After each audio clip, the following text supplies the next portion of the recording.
Unfiltered by Jade. Jade.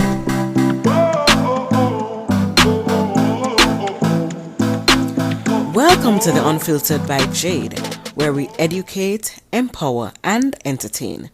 Feel free to like, share, subscribe, download, donate, and make everybody know about this.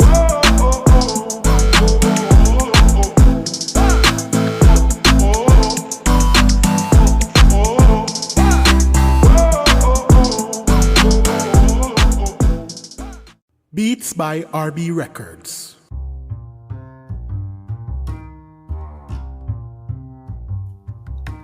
Shopping assistance, your style, your budget.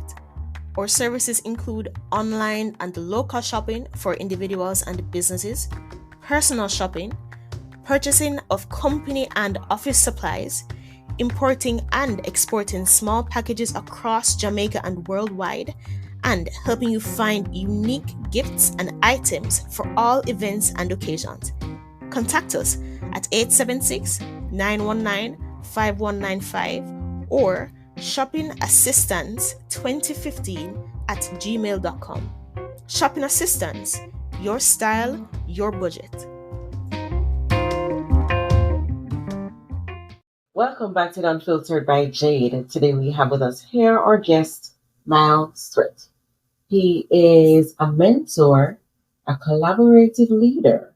He trains and consults. He's a coach. He's a public speaker. He's the founder of MST International. He has decades of experience with nonprofits and operations, manufacturing in that space. So he has all of that plus more information on well-known information to give us on the podcast. So today we're going to speak about adaptive leadership. So before we even go into it, hi Myles, how are you? I'm doing great, Jade. I want to say thank you so very much for having me on your channel and looking forward to connecting with your audience today as well. Awesome. So today we're going to speak about adaptive leadership. Can you define first and foremost what is adaptive leadership and explain how it differs from traditional leadership models? Okay, thank you. That's a very good question, and it does require a lot of explanation. But I'm not going to get into all the details of it all. But when I think about adaptive leadership, really and truly, I've created a model around the acronym for ADAPT. And we're looking at several different things in this leadership model. We start out by diving into awareness, giving it the categories of, especially when it comes to self-awareness and self-acceptance, and moving on up to self-actualization for ourselves, and just helping leaders try to get to that point to understand themselves better and how they can lead better from that space. Then we dive into the decision-making part of leadership. And with that, I do some work with them as far as developing the disciplines for decision making. And the reason we think about that and do that is because I look at it like this is, we can be motivated to do a lot of stuff. And I could be motivated today or tomorrow to work out. And it's really up to me to be disciplined whether I follow through and do that or not. And so that comes part of the equation as well. And then we actually look at the adjustment side of it, and using a lot of agile principles and to help us adjust and adapt. And a lot of this comes from my nonprofit experience working cross-culturally, but also working in high-paced operation manufacturing environments where you're having to deal with change all the time. And the final two parts are dealing with performance and looking at it both from a personal and professional basis, and really diving into the personal side first, because if our performance level is at a high level for us personally, then it's going to enable us to perform at a higher level professionally as well. True. And the final part of it is trust. And that's just diving into trust as a foundation, but also trust is the thing that's going to help us get there faster, because it's going to create those collaborative relationships that we need to develop to get where we're going, whether it's with your nonprofit. Maybe you've got an entrepreneur out there and you've got a business stream you're wanting to start. And, that collaboration is going to help you get started as well. So when you compare that to other traditional models, really and truly, What I'm focusing on in this model is, I feel like there's been a big shift in society, especially over the past couple of years. You go back to how things were operating before the pandemic, and you look now post-pandemic as well. And there's been some major changes in the way society looks at things and the way we as leaders have to deal with things at the same time. And things are moving on very fast. And the approach to this model is being really focusing on your ability to be agile and being able to adapt into the changes that you're facing, whether it's in your entrepreneurial journey, maybe it's that nonprofit dream you have and you're getting it started, and how do you adjust to those changes as you go along the way? Mm-hmm. And it has to start from the leader of any organization, and it goes right down the ladder. Yeah, I mean, really and truly, if you want to see any kind of organizational change, or if you want to see change in general, it's got to start at the top. I mean, Mm-hmm. I've done a lot of leadership development over the years and worked with different organizations, and, a lot of good core values, cultural beliefs, you name it. You look at any major organization across the board, you look at what their core values are, what their cultural beliefs are, however they define those terms. They have a great list. It's the same across the board. It's a great list. It's good. Yeah. But is it great? And, what's Mm-hmm. the difference between good and great? The main difference between good and great is, hey, are the leaders actually living it out first? And then how are you teaching those people under your team, people you're working with? How are you helping them live it out as well and instructing them in that and being an example for them? Lovely. Can you share an example of a situation where adaptive leadership made a significant impact?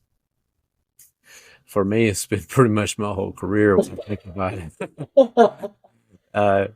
You're talking to someone who started their career in the nonprofit space, left my home country of America, moved to Thailand, and learning these principles early on to adjust to a new culture. I know you from a different cultural background here in the U.S. as well. And so you think about the adjustments that you've had to make. Really and truly, I've carried that adjustment style with me throughout my leadership time. And, that's been transferable into other marketplaces. I've transferred it over into the operations manufacturing space and developing leaders there as well, because that is a fast-paced environment where you're constantly dealing with change day in and day out. Yes. And you've got to be able to adjust and adapt to those situations. And you have good standards in place. You have good practices in place, but at the same time, you've got to make those standards and practices work for you on a day-to-day. And, what was working yesterday and going good for the organization, the operation, might not work today. And then you got to be able to adjust and adapt to those situations. And so, when I think of it that way, that's the way that I relate to it best. And that's how I help people relate to it as well. And using those experiences that I've experienced along the way to help them, and then help them identify themselves. You think about it for yourself. You probably have had to make several adjustments, even with just your podcast in general, Yes. And you think about day-to-day operations for yourself at the same time. You're going to have to make some quick adjustments at times. And, how can you handle that? How can you do that? And I like to use this word smoothly. Yes. And this is something that, again, goes back to my cross-cultural work. There are certain cultures, I feel like, in the world that handle things and it comes across really super smooth. And this is one thing I loved about the Thai culture when I was working there. And I've seen this in a lot of Asian cultures because I've worked mostly with Asian cultures in my experience, both Korean and Japanese at this point in time. And that, yes, they have a form about them, to me, that just comes across as really smooth, and it doesn't really like ruffle a lot of feathers, it doesn't seem like. And it's just through those experiences, seeing that and then learning how can you apply that in your different situations that you're dealing with right now. Yeah, I appreciate that. In terms of multicultural, how you have that diverse experience, and you use that in your leadership style. So that's really good, because sometimes, just seeing things one particular way because that's the culture and that's what we're used to. Sometimes when working with persons from different countries, it gets harder because we're not able to adapt.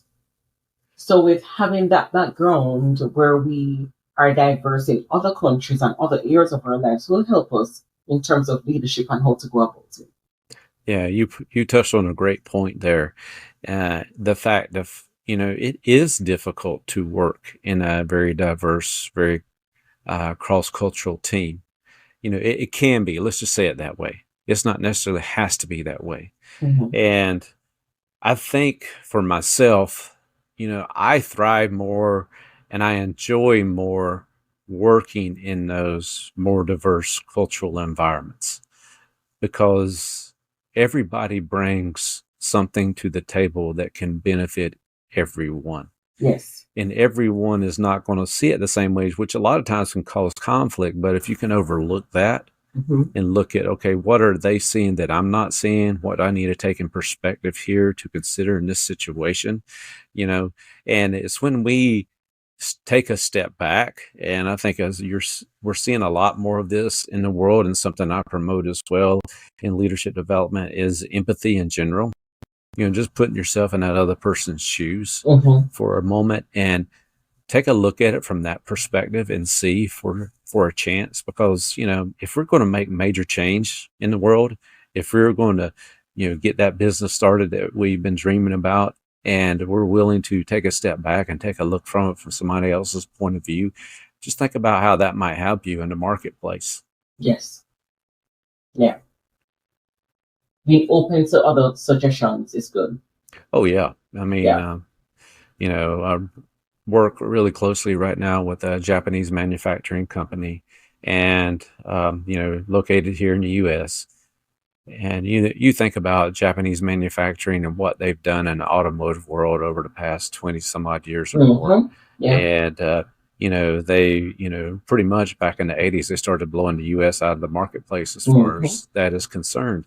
You go, and they bring a lot of value. Okay. They bring a lot of experience as well. But at the same time, when we're sitting at the same table together, I need to take that into perspective, but they also have to take my experience and my views and perspective as well. And it's got to be a give and take between us both. Right. Yeah, because everybody needs to be heard. It doesn't matter, where you're from or where you're coming from, the background you have. Everybody needs to be heard because everybody's point is valid. Yes. Does me. What qualities or skills should leaders develop to become more adaptive? Well, I mean, when I talk about awareness, and it comes down to emotional intelligence. It starts there, personally, in my opinion. It's the, I would prefer a leader be super emotionally intelligent than be super smart. It's like super smart people are great. I'm not trying to downplay anybody, but at the same time, you've got to be able to understand the people in the room. I've talked with, and I've worked with too many leaders across the board that all say the same thing. They wish they would had a better understanding of people. Or, I've worked with engineers in the past who are high up in different organizations, and the first thing that they told me is like, "Yeah, I wish I'd taken some more psychology classes before I got to this executive level."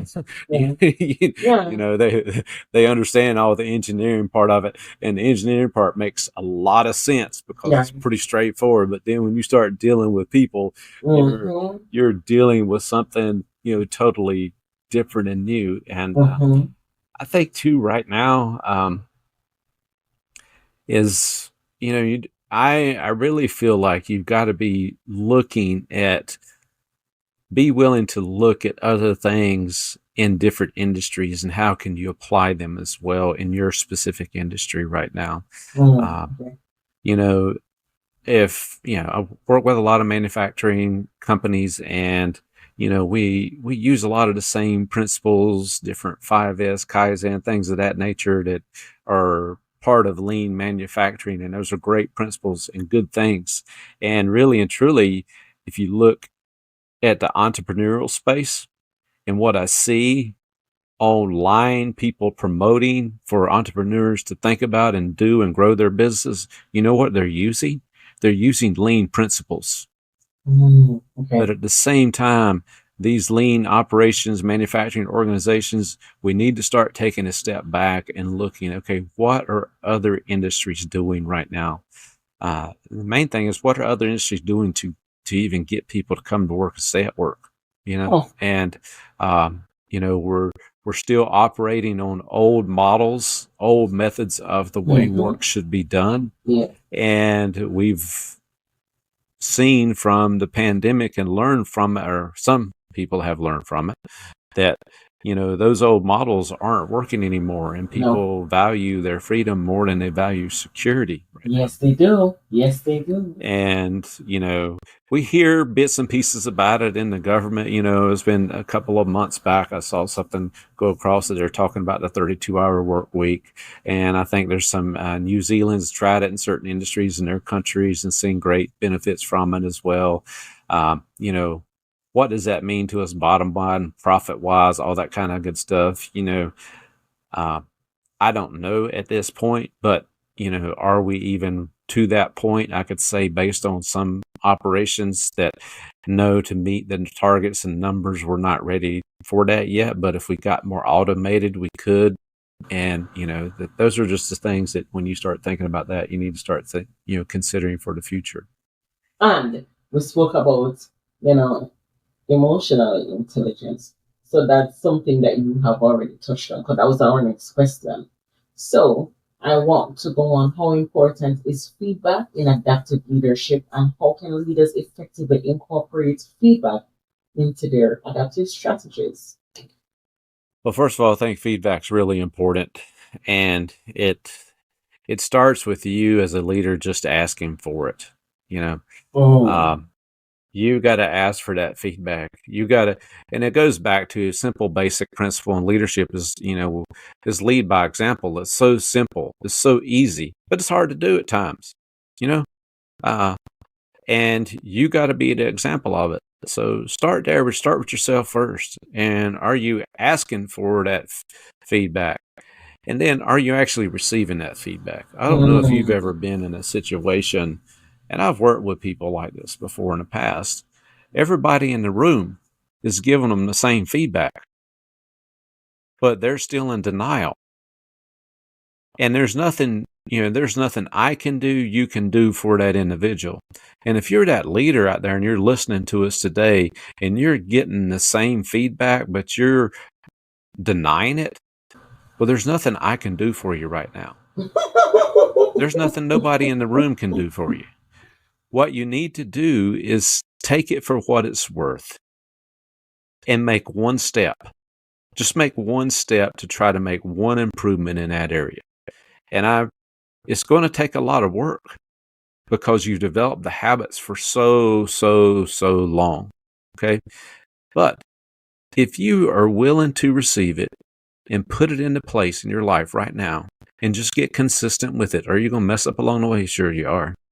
But you can also tell people, hey, I'm working on this, and here's what I'm trying to do. You become that kind of leader, you're going to transform your organization because first you've admitted, hey, I've got some areas I need to work on, and this is what I'm doing. And as they see it, as they see you apply it and see you mess up on it and you catch yourself, just think how transformative that's going to be. It is. You look at the present state of leadership. There's been some studies come out recently just about the lack of authenticity and trust in leaders right now in our society. Politically is not helping us at all right now. But, it's those types of leaders that are willing to do that, willing to work on those things and be transparent what they're working on and how they're working on it. Those leaders are going to be the ones that may bring about the greatest change. And as their people see that, their people are going to be willing to do it as well. And it's you promoting that type of culture within your organization and being an example of it.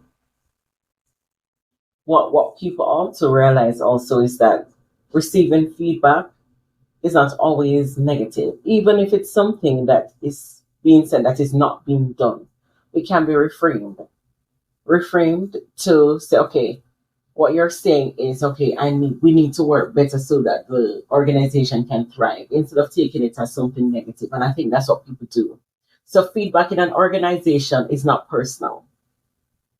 Yeah, It is for the organization to thrive, to be better. It may not come off the way that we want it to. Sometimes feedback don't come off how we want it to. And sometimes it's hard to get feedback, especially if you think that you're doing the best, but you're getting feedback that you're not. So the onus is on the leader to take the step back and say, okay, how is it that we can make it better? Because accepting feedback and hearing feedback and taking the steps to implement things to make it better is not weak. It's actually a strength. yeah, that's true. And and two, as someone's asking for feedback, when we think about how do we deliver that message, you don't need to start out throwing them under the bus right away. Please, yes. Yeah, none of us want to hear that, Right.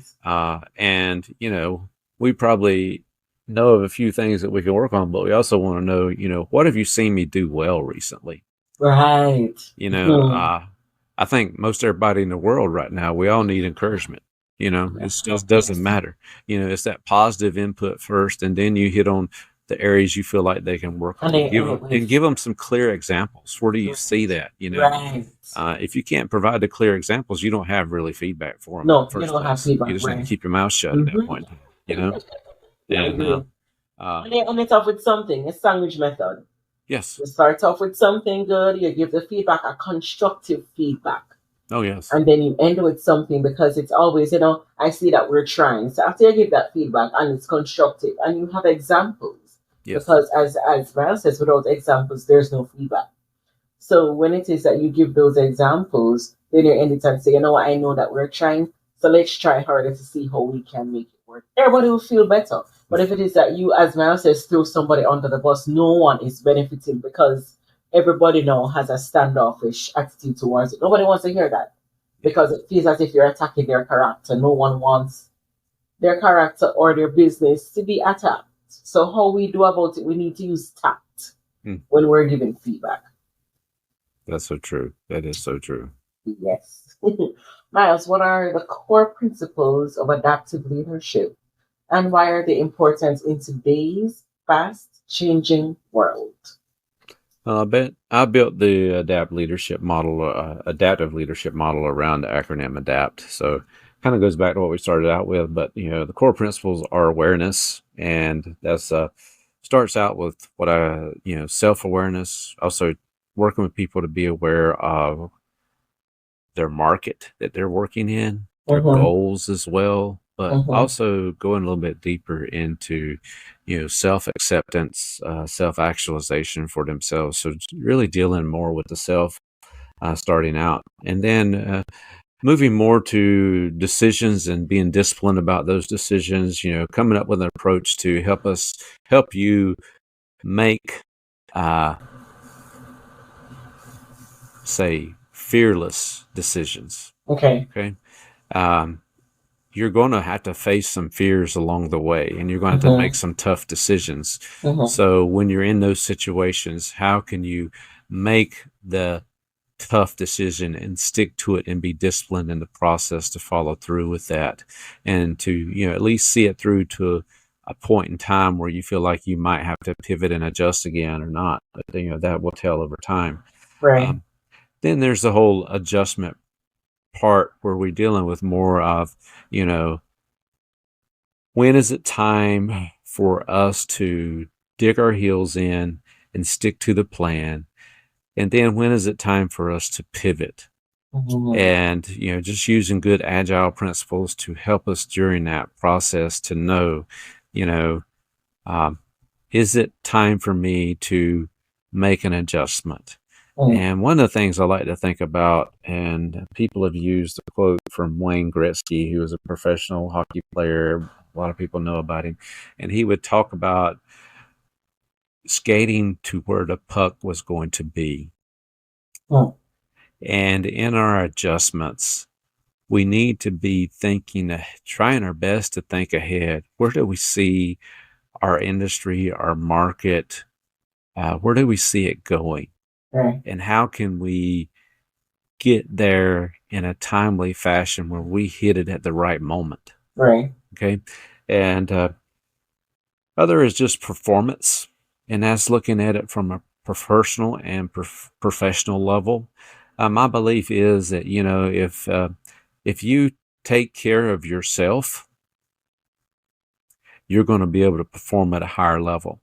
True. And we're going to look at, what are you doing to take care of yourself personally so you can reach that performance level you need professionally. But there's also some things you need to think about on a professional level. And, I'm all about working hard, but working hard is only going to get you so far. You got to work smart at the same time. Right. And sometimes less is more. Yes. And you got to be thinking about, there are certain things that you're doing right now you need to delegate. There's certain things that you just need to do away with completely. And there's a few things, probably one or two things, that you really need to be focusing your time on. Right. And helping you figure out what those are to raise that level of performance. And the last part of it is trust. And that trust, I look at it two ways. First, it's the foundation. It's the foundation of any relationship that you have. Yes. That trust is going to build those collaborative relationships that you're going to need to have to strategically launch your nonprofit, to strategically make your business a success, to strategically grow your career. Mm-hmm. And, if you can build those collaborative relationships, then that trust that you build over time is going to help you get to your destination faster as well. Mm-hmm. And it's going to build that speed that you need to have right now at the same time. So, those are the core principles I'm looking at. And I think those principles as well will help you adjust to the world as it changes. And, let's take a 3,000 foot view approach at first and look to where is it you really want to be? 10 to 15 years down the road, right. Where do you want to be? And doing something you really love, that really falls in line with your purpose, fits your passion. And then, we take that and then we begin to build it out from there. Yeah. I love that. That's a good approach. So be aware, make good decisions. Yes. Be able to adjust to things. Yes. Pivot when you need to. And trust.